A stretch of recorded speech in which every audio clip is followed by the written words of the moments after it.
Nitrogen metabolism का यह दूसरा लेक्चर है।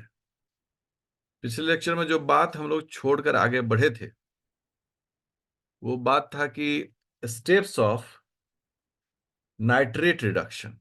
तो वहीं से हम लोग शुरू करेंगे। Steps of nitrate reduction. ये रिडक्शन को हम लोग डिफाइन करते हैं गेन ऑफ इलेक्ट्रॉन। अगर इलेक्ट्रॉन का गेन हो, लाभ हो, तो रिडक्शन होगा, और लॉस ऑफ इलेक्ट्रॉन होगा तो ऑक्सीडेशन होगा।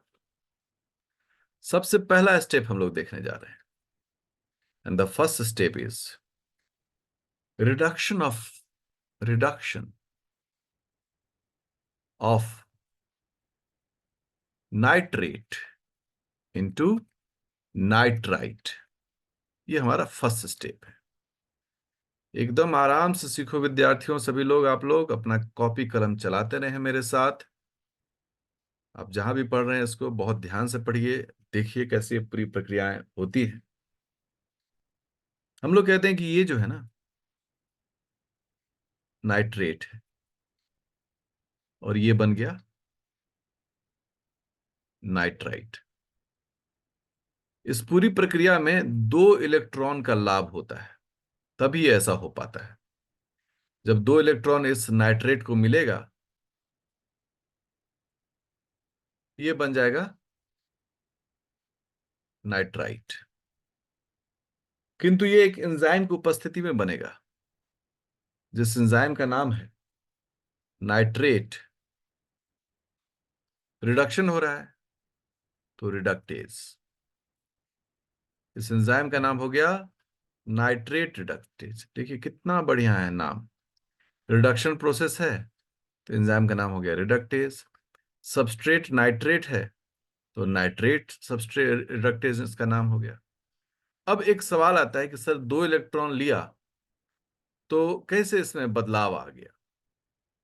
ठीक है भाई, बात कर लेते हैं। आप लोगों ने ऑक्सीडेशन नंबर पढ़ा होगा। एक टर्म आता है ऑक्सीडेशन नंबर, और यहां ऑक्सीडेशन नंबर जो है ना वो महत्वपूर्ण है। हम सभी को सजेस्ट भी करते हैं कि थोड़ी केमिस्ट्री पढ़नी चाहिए। ऑक्सीडेशन नंबर में एक खास बात है, उतना तो हम विशेष नहीं डिस्कस करेंगे, लेकिन मुद्दा को समझा देंगे।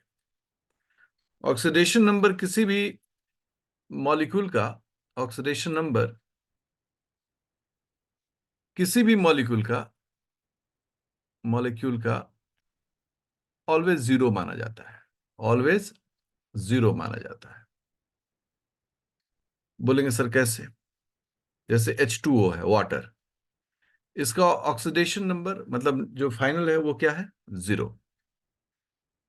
अब इसमें ऑक्सीजन जो है वो इलेक्ट्रोनेगेटिव है, इलेक्ट्रोनेगेटिव। और हाइड्रोजन जो है इसकी तुलना में क्या हो गया? Electropositive, electropositive.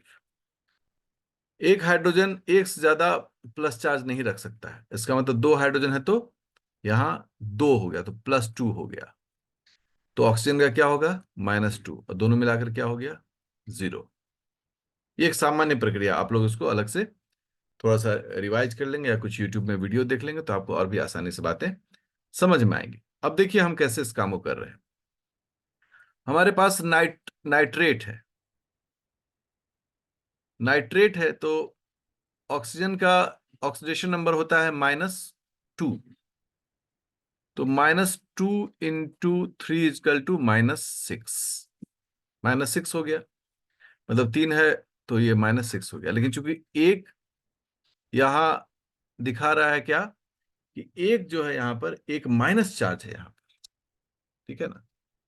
अब एक माइनस चार्ज रहने से इसमें हम एक को घटा दें, ये बन जाएगा कितना? -5। तो यहां हमने लिख दिया ऊपर -5। इस ऑक्सीजन का ऑक्सीडेशन नंबर हो गया -5, क्योंकि एक ऑक्सीजन के लिए -2, 3 के लिए 2 तिया 6, -6। एक चूंकि इलेक्ट्रॉन यहाँ दिख रहा है तो इसका मतलब हम उसको घटा दें, यहाँ माइनस कर दें, तो 6 में से 1 घट गया तो -5। नाइट्रोजन अकेला ही हो तो नाइट्रोजन का हो गया +5। ठीक है? अब इससे क्या बन रहा है? नाइट्राइट।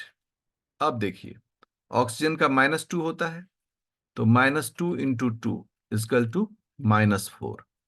चूंकि एक माइनस चार्ज है तो एक और हम माइनस इसमें कर देंगे, घटा देंगे, तो क्या हो जाएगा यहाँ पर -3। और नाइट्रोजन का भी क्या हो जाएगा +3। नाइट्रोजन जो है इस ऑक्सीजन के साथ रिस्पॉन्स करेगा। कभी भी प्लस साइन से माइनस साइन को नहीं देखा जाता, हमेशा माइनस साइन से प्लस को मैनेज किया जाता है।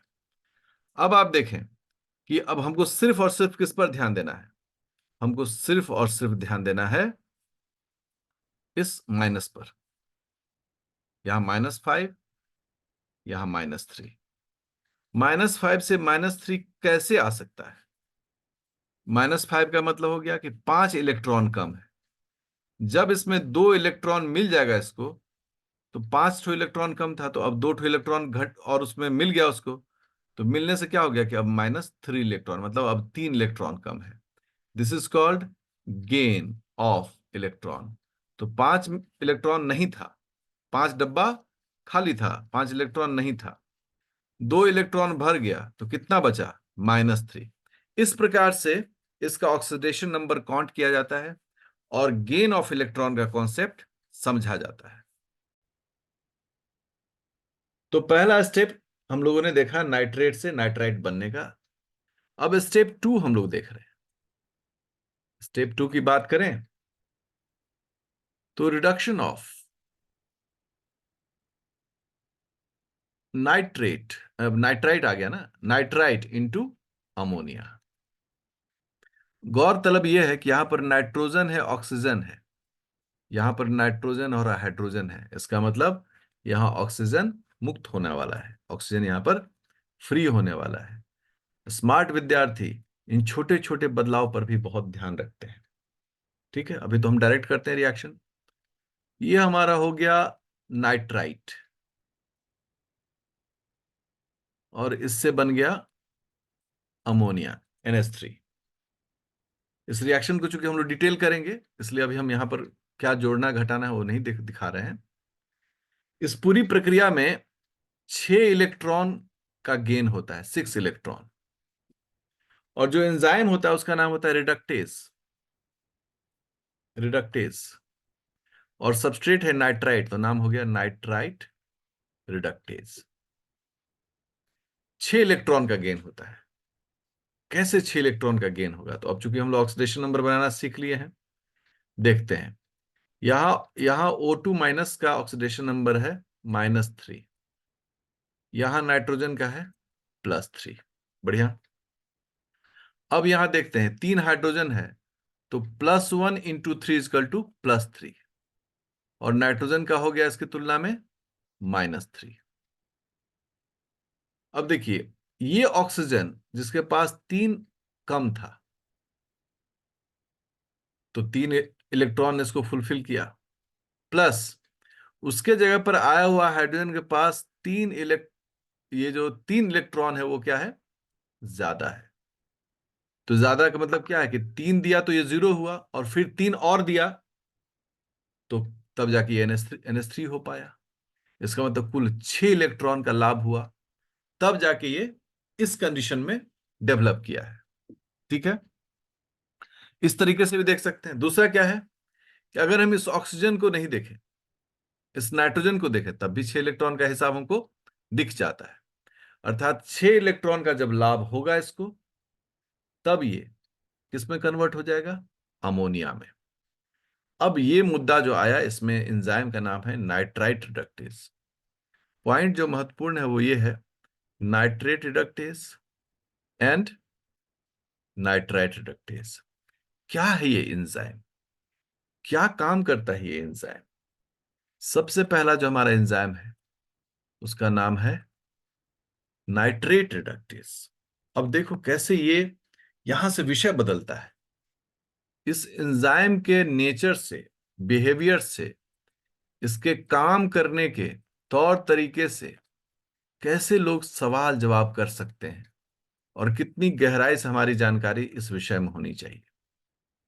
अगर नाइट्रेट रिडक्टेज की बात करते हैं, जो नाइट्रेट को बदलता है नाइट्राइट में, यह एक प्रकार का मेटालो, मतलब मेटल, फ्लेवो प्रोटीन है। क्योंकि एंजाइम है तो प्रोटीन ही होगा। ये मेटेलोफ्लेवोप्रोटीन है। मेटेलो में कौन सा मेटल इसमें होता है? इसमें होता है मॉलिब्डेनम। ये नहीं होगा तो ये एंजाइम काम नहीं करेगा। फ्लेवो किसके लिए यूज किया गया? फ्लेविन कंटेनिंग एफएडी के लिए यूज किया गया। एफएडी अर्थात नाइट्रेट रिडक्टेज में मॉलिब्डेनम और एफएडी दोनों होता है।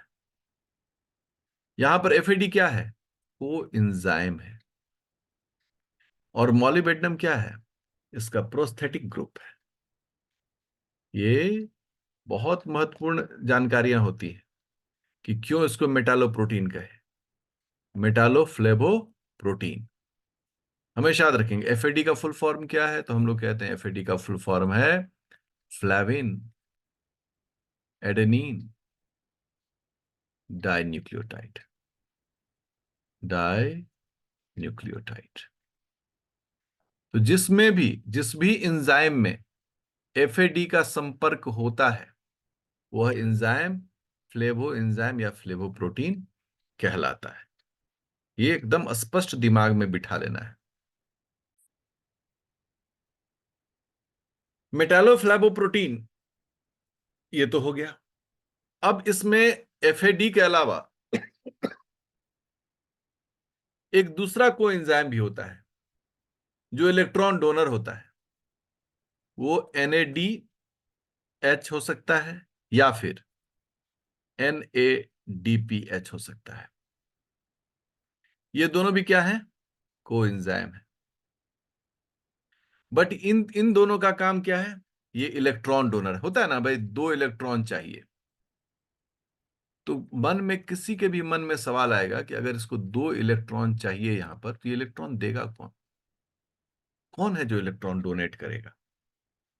तो यदि कोई भी आपसे सवाल पूछता है कि नाइट्रेट रिडक्टेज जो प्रक्रिया को फॉलो करता है उसमें इलेक्ट्रॉन डोनर डोनर कौन है? एफएडी नहीं है, मॉलिब्डेनम नहीं है, ऑक्सीजन नहीं है। वो है या तो NADH होगा या फिर NADPH होगा। हम दोनों NADH और NADPH को कैसे लिखते हैं? NADH+H+। और NADPH को कैसे लिखते हैं? NADPH+H+। इस प्रकार से ये हाइड्रोजन भी डोनेट कर सकते हैं और इलेक्ट्रॉन भी। तो इलेक्ट्रॉन डोनर है, हमको मिल गया। अच्छा, ये दो इलेक्ट्रॉन देता है। वाह वाह वाह। ठीक है। अब ये यदि डोनेट करता है तो प्रक्रिया कैसे होती है, ये कैसे दिखता है? देखो, सीखो सब लोग अच्छे से। NADH+ प्रोटॉन, यहां पर दो हाइड्रोजन होता है, या फिर NADPH+ प्रोटॉन, यहां भी दो हाइड्रोजन है।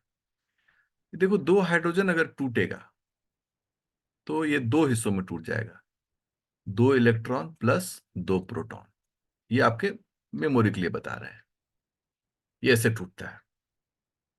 अब इसने क्या करना है भाई?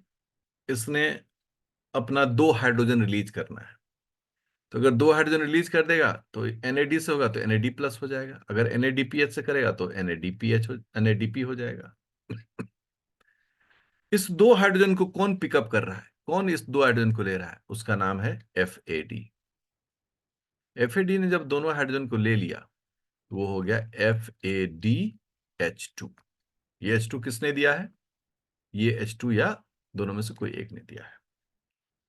अब ये हाइड्रोजन को वापस सिस्टम में डालना है। देखो, वापस ये FAD हो गया। तो FAD होगा मतलब ये हाइड्रोजन रिलीज होना चाहिए। इस हाइड्रोजन को दो हिस्सों में अब ये टूट चुका है, दो इलेक्ट्रॉन और दो प्रोटॉन। इसको पिकअप करके कौन पिकअप करता है? मॉलिब्डेनम। देखते रहिए खेला, मॉलिब्डेनम। और अब मॉलिब्डेनम +2H+ आए। यहां मॉलिब्डेनम ने क्या किया? दो इलेक्ट्रॉन को गेन किया। जैसे गेन ऑफ इलेक्ट्रॉन हो गया, इसको हम लोग बोल रहे हैं रिड्यूस्ड मॉलिब्डेनम। और जब मॉलिब्डेनम ने कोई इलेक्ट्रॉन गेन नहीं किया तो उसको हम लोग क्या बोल रहे हैं? Oxidised molybdenum. अब देखिए, मॉलिब्डेनम के पास दो इलेक्ट्रॉन आ गया है। हम यहां पर इसके इसके ऊपर लिख देते हैं 2 इलेक्ट्रॉन, याद रहेगा। ये ले चुका है ये मॉलिब्डेनम। अब ये दो इलेक्ट्रॉन ये किसको देने वाला है? और वापस अपने साइकिल बना के मतलब वापस आना है। ये 2 इलेक्ट्रॉन वो देगा किसको? ये दे देगा वो नाइट्रेट को। ये दे देगा वो नाइट नाइट्रेट को 3 हाँ। जैसे इसको 2 इलेक्ट्रॉन मिल जाएगा, ये हमारा एंड प्रोडक्ट बन जाएगा और that is called nitrite. This is our product. तो ये प्रक्रिया जो है ना, ये ऐसी प्रक्रिया जो है वो रन करता है। हमें इसी तरीके से चीजों को स्टेप बाय सीखना पड़ेगा, क्योंकि कई बार सवाल जवाब ये स्टेप से आता है, इस स्टेप से बातें पूछी जाती हैं। अब इस पूरी प्रक्रिया में नाइट्रेट रिडक्टेज, जो कि एक एंजाइम है, ये एक एंजाइम है। ये एंजाइम 2 आइडेंटिकल सब यूनिट से बना हुआ है, made up of made up of 2 सब यूनिट्स। क्योंकि प्रोटीन है तो कभी एक सब यूनिट से भी हो सकता है, एक से भी, और कभी बहुत सारे भी होते हैं। जैसे हीमोग्लोबिन 4 सब यूनिट से बना हुआ है। 2 सब यूनिट्स, 2 सब यूनिट से बना हुआ है और आइडेंटिकल है। ठीक है। इसको लोग 2 सब यूनिट्स को भी दूसरे शब्दों में क्या बोलते हैं? होमो डाइमर। डाइमर है और आइडेंटिकल है। अगर इसमें एक सब यूनिट का अगर हम स्ट्रक्चर देखें, एक एक चीज बनाने और याद रखने का चीज है, तो देखो कैसे बनेगा सब यूनिट्स।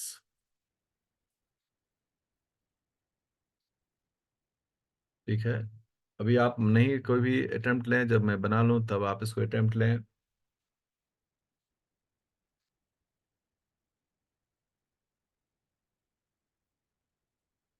ये एंजाइम है, और ये एंजाइम में अलग अलग डोमेन्स हैं। देखते चलिए सब लोग, पहले पूरा डायग्राम बन जाएगा, समझा देंगे, तभी विद्यार्थियों को अटेम्प्ट करना चाहिए। क्योंकि बिना समझे इसको बहुत ऐसे करके देखिए। ठीक है। ये एन टर्मिनल है, ये सी टर्मिनल है। अब आप गौर करें क्या लिखा हुआ है यहां पर। ये एरिया है NADH, मतलब NADH बाइंडिंग साइट। इस एरिया पर कौन आके बाइंड करेगा? NADH।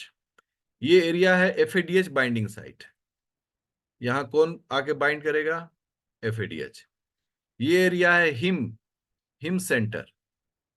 हिम सेंटर का मतलब हो गया इसमें फेरिक है। ये किस काम के लिए इंपॉर्टेंट है? रिडॉक्स के लिए, रिडॉक्स रिएक्शंस के लिए। ये मॉलिबेडनम कॉम्प्लेक्स है, यहां पर मॉलिबेडनम बाइंडिंग साइट है,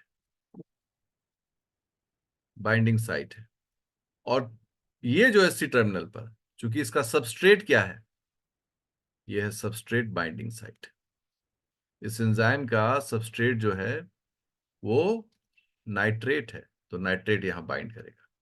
हम हमेशा बोलते हैं किसी भी प्रोटीन पर सारी कहानी लिखी रहती है, इसके साथ कौन बाइंड करेगा, कौन क्या करेगा, हर एक चीज वहां पर लिखा हुआ है। तो ऐसे 2 सब यूनिट्स आपस में जुड़कर एक फंक्शनल नाइट्रेट रिडक्टेज बनाता है। ठीक है। अब सवाल आता है कि दो जो सब यूनिट है वो आपस में जुड़ेगा कैसे? ठीक है ना। तो 2 सब यूनिट्स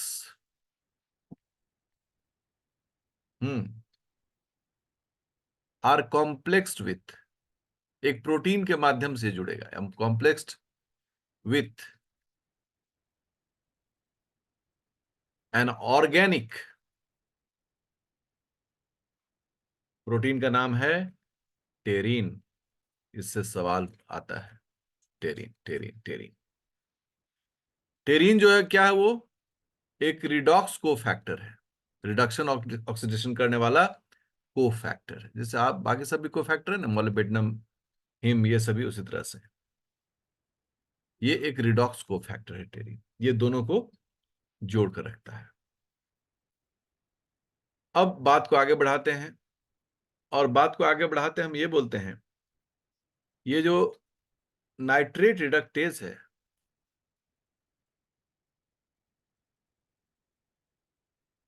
ये इंड्यूसिबल एंजाइम है, is an inducible enzyme. Inducible enzyme, inducible enzyme का मतलब क्या होता है? ये एंजाइम तभी काम करेगा जब इसका सबस्ट्रेट होगा। एकदम एकदम सीधे मुद्दा में समझना है। तभी काम करेगा जब इसका सबस्ट्रेट होगा। और सबस्ट्रेट का नाम क्या है? Nitrite, sorry nitrate. नाइट्राइट तो प्रोडक्ट हो गया, इसका सबस्ट्रेट का नाम है नाइट्रेट। तो अगर नाइट्रेट रहता है तभी ये एंजाइम काम करेगा। अगर नाइट्रेट नहीं रहेगा, यह एंजाइम काम किसी हाल में भी नहीं करता है। ठीक है, महत्वपूर्ण जानकारी थी ये। अब अगला आता है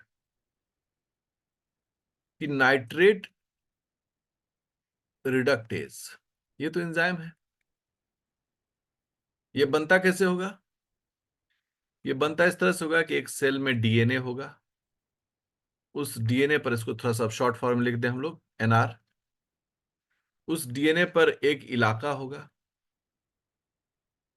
ठीक है ना। मान लो कि हम कहें कि ये इलाका है। ये जो इलाका है, इस इलाका का नाम है NR gene, nitrate reductase gene यहां पर है। फिर ये जीन ट्रांसक्राइब किया होगा एमआरएनए पर, और फिर एमआरएनए से क्या बना होगा? नाइट्रेट रिडक्टेज बना है। यही प्रक्रिया है इसका, नाइट्रेट रिडक्टेज बना है। लेकिन डियर स्टूडेंट्स, ये जो जीन है, इस जीन को एक सिग्नल चाहिए, सिग्नल, तभी ये जीन काम करेगा। तभी ये जीन काम करेगा, तो नहीं करेगा। हम्म। और वो जो सिग्नल है उसका नाम है इंटेंसिटी ऑफ लाइट, अर्थात प्रकाश की तीव्रता इस पूरी प्रक्रिया को रेगुलेट करेगा। ये कितनी तेजी से ये काम होगा, क्यों क्यों होगा ऐसा? लाइट की इंटेंसिटी क्यों करेगा? क्योंकि हम सब जानते हैं कि लाइट की इंटेंसिटी मतलब फोटोसिंथेसिस को रेगुलेट करता है, फोटोसिंथेसिस को। और फोटोसिंथेसिस कार्बोहाइड्रेट के प्रोडक्शन को करता है। अर्थात अगर हाई इंटेंसिटी होगी, तेजी से फोटोसिंथेसिस होगा, तेजी से कार्बोहाइड्रेट बनेगा। अब जब तेजी से कार्बोहाइड्रेट बनेगा, तो कार्बन की सप्लाई भी तेजी से होगी, अल्फा कीटो एसिड्स की सप्लाई भी क्या होगी? तेजी से होगी। अगर यहां पर तेजी से अगर अमोनिया नहीं मिलेगा, तो तेजी से अमाइनो एसिड नहीं बनेगा। इसका मतलब है कि अगर लाइट की इंटेंसिटी धीरे है, तो यह प्रोसेस भी क्या हो जाएगा? स्लो। क्योंकि कार्बोहाइड्रेट स्लो बन रहा है, अल्फा कीटो एसिड स्लो बन रहा है, तो स्लो हो जाएगा। अगर लाइट की इंटेंसिटी बढ़ जाएगी, तो खूब सारा कार्बोहाइड्रेट बनेगा, ढेर सारा कीटो एसिड्स बनेगा, तो ढेर सारा अमोनिया चाहिए, ताकि ढेर सारा अमाइनो एसिड्स बनाया जा सके। तो इसके तेजी से, क्योंकि भाई जब अमोनिया और कीटो एसिड मिलेगा तभी ना अमाइनो एसिड बनेगा, तो दोनों को बराबर बराबर तरीके से काम करना होगा। ये स्लो तो ये भी स्लो, ये फास्ट तो ये भी फास्ट, सीधा सपाटा रिलेशनशिप है।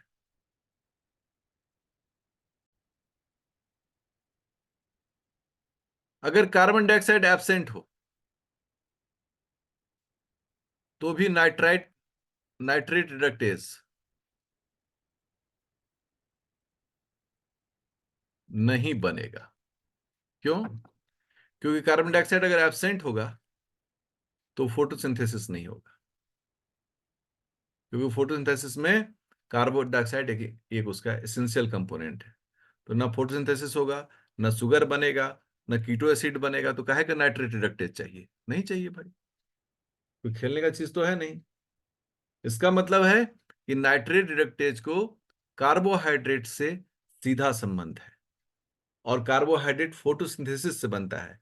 इसका मतलब फोटोसिंथेसिस के रेट और नाइट्रेट रिडक्टेज का बनने का रेट दोनों एक दूसरे के साथ एसोसिएटेड है।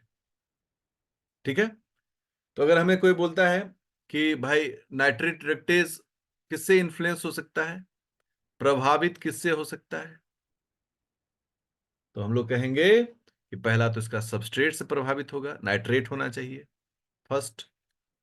सेकेंड में इसको लाइट मिलना चाहिए ताकि फोटोसिंथेसिस हो सके। और थर्ड में ये कार्बन डाइऑक्साइड से प्रभावित हो सकता है क्योंकि वो शुगर बनाएगा।